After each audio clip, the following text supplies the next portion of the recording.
반갑습니다. 말씀으로 하루를 여는 주름의 백성들을 예수님의 이름으로 축복합니다. 2024년 6월 11일 화요일 오늘 주신 말씀은 사도행전 19장 8절부터 20절까지입니다.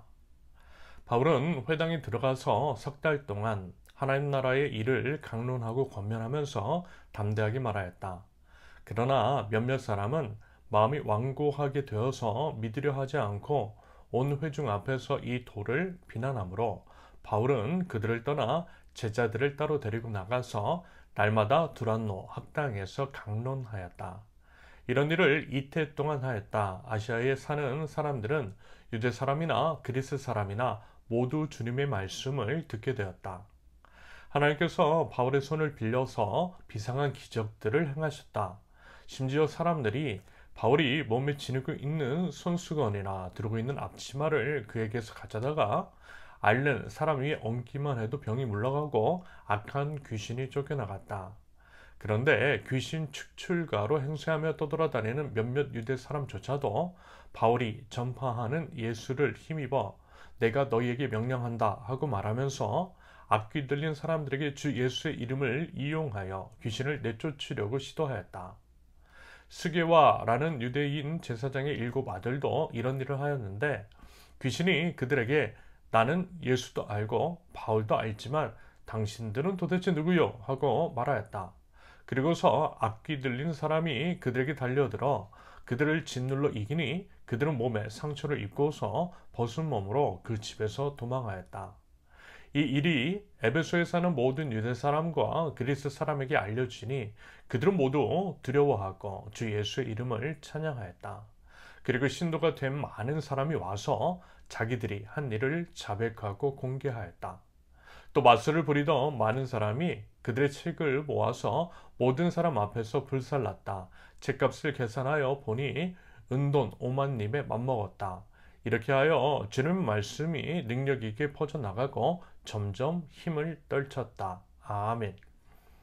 먼저 8절부터 10절까지 사도 바울이 에베소 지역에서 전도했을 당시의 기록입니다. 에베소 지역은요, 사도 바울의 제3차 전도 여행지입니다. 특히 이곳 에베소에서는 하나님의 은혜가 넘쳤어요. 말씀의 역사가 많이 일어났다라는 것입니다. 그러면서 햇빛이 강한 곳은 그림자도 더 짙은 법, 악한 마귀의 시험과 방해도 더 거셌습니다.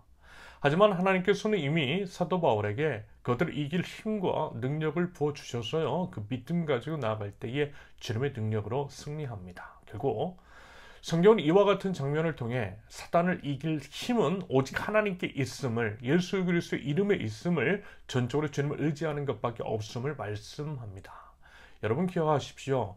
우리의 능력 오직 주님께만 있어요. 그러므로 부디 오직 주님만 의지하는 저와 여러분들, 그래서 담대한 승리를 이뤄나가는 하나님 나라 백성들 모두 되실 수 있기를 바랍니다. 사도 바울은 회당에서 석 달 동안 하나님 나라 복음을 담대히 선포합니다. 그러면서 8절에서 강론하고 권면하면서 라고 하는 표현이 등장해요. 이 표현의 의미는 쉽게 얘기해서 설명하고 설득했다라는 것입니다.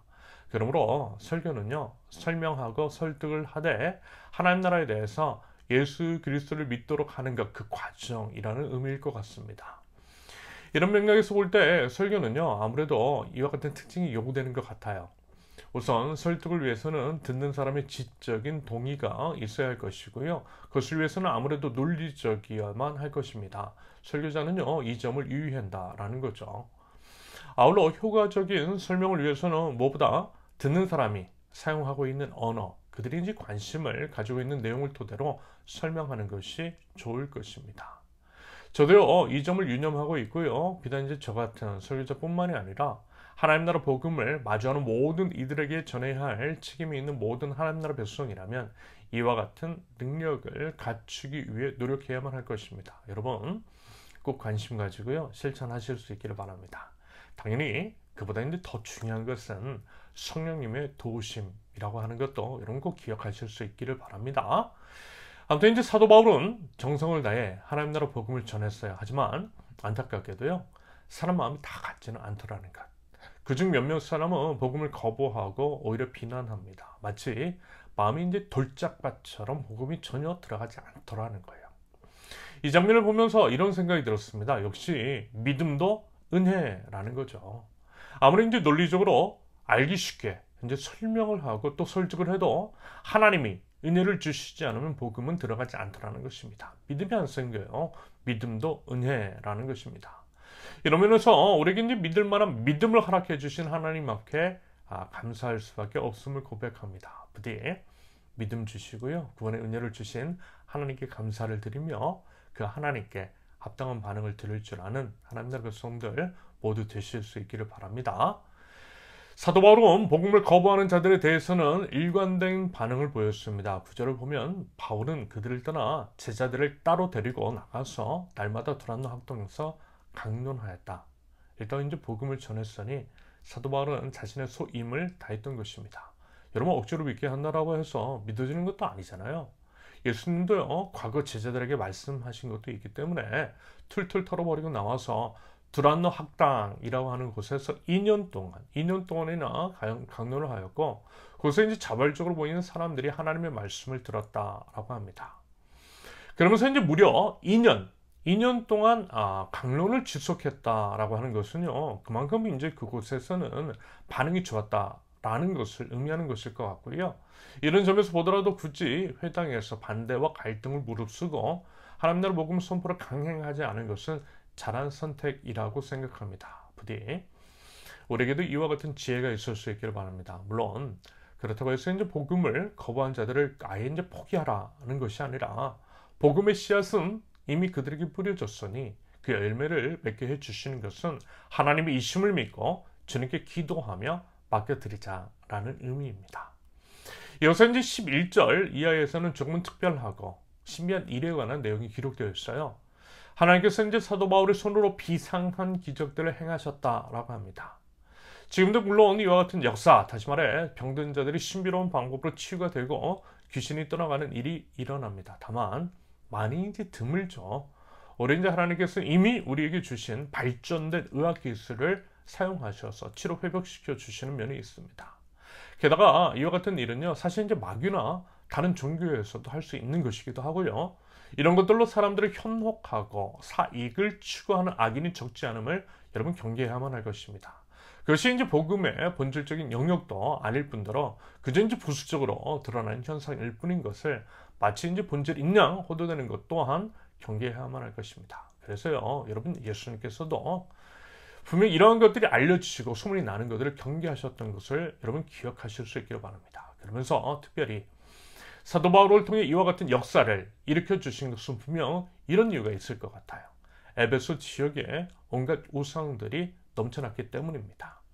그러면 이제 그와 같이 종교적 혼란이 가득한 그곳에서 그리고 이제 눈으로 봐야만 믿는 어리석은 사람들에게 오직 하나님만이 진짜이시라는 것들을 그들에게 이제 눈으로 확인시켜 주시기 위해서 이와 같은 특별한 이벤트를 허락하신 것으로도 해석이 가능합니다. 그런데요, 참 우습게도 사도 바울의 그 능력을 흉내내는 자들도 생겼대요. 그 중에는 유대인 제사장 아들들도 있었답니다. 말하자면 목사 아들들이라는 것인데 그런 그들이 사도 바울을 흉내내서 귀신을 쫓으려 했대요. 하지만 어때요? 이제 도리어 화를 입었다라고 하죠. 당연한 결과입니다. 왜냐하면 그들에게 믿음이 없었기 때문입니다. 믿음은 없고 하나님을 도구화하려고 하는 악함은 가득했기 때문입니다. 그래서 도리어 이제 귀신에게 당했던 거죠. 여러분, 믿음은요 흉내내는 거 아니에요. 하나님을 사기 추구를 위한 도구로 사용해서 당연히 안 되는 것입니다. 부디 이제 여러분 진정한 믿음이 저 여러분들에게 있고 그 믿음의 능력이 우리의 삶 속에서 드러나며 그것들을 통하여서 하나님께 영광 올려드리는 우리가 될 수 있기를 바랍니다. 예수님의 이름을 빙자했으나 이제 오히려 악귀의 공격을 당한 스게와의 7 아들들에 관한 이야기는 금세 에베소 지역에 전해졌고요. 이 소식을 들은 사람들은 두려움에 떨었고요. 많은 회심의 역사가 일어났다라고 합니다. 하나님은 이런 악한 의도도 사용하셔서 하나님의 일을 이루시는 놀라운 하나님이시더라는 것입니다. 그러면서 이 부분, 즉 마술을 부리던 많은 이들이 그들의 이제 책을 모아 불태운 것에 주목할 수 있기를 바랍니다. 여러분, 이게 맞아요.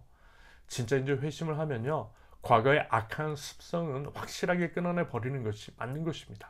그것이 이제 진짜 믿음이고 진짜 회심인 거죠. 부디 그와 같은 믿음의 결단이 있을 수 있기를 바랍니다. 그것을 통해서 우리 믿음을 증명하자라는 것입니다. 바라기는 하나님의 말씀에 바르게 반응할 줄 아는 저와 여러분들, 말씀의 능력이 삶 속에서 드러나는 하나님의 백성 모두 되실 수 있기를 예수님의 이름으로 축원합니다. 함께 기도합니다. 하나님 나라 복음을 온전히 받아들이고 그것에 순종하여 바른 삶으로 반응하되 회개에 합당한 열매를 맺는 바른 신앙인이 되기를 원합니다. 제 삶을 통해 하나님 역사하여 주시고 하나님의 능력이 드러남으로써 제 삶을 통해 많은 이들이 하나님의 영광을 보고 주님께 돌아올 수 있도록 하나님 저의 삶을 사용하여 주시옵소서. 예수님의 이름으로 기도합니다. 아멘. 하나님께서 오늘 주신 말씀과 각자의 기도 제목을 놓고 우리 잠시 기도합니다.